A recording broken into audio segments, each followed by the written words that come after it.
এই ছেলেটা আমাদের ইংরেজি মাসের নাম এখন আপনাদেরকে বলে শোনাবে, আপনারা শুনুন। বলো দিনি।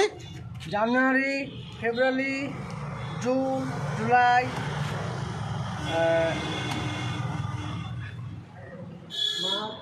মাঘ, June, July, October, December,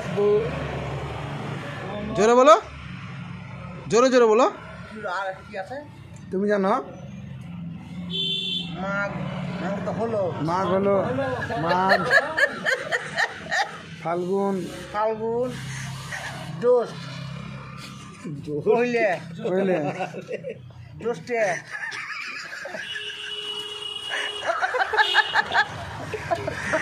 June,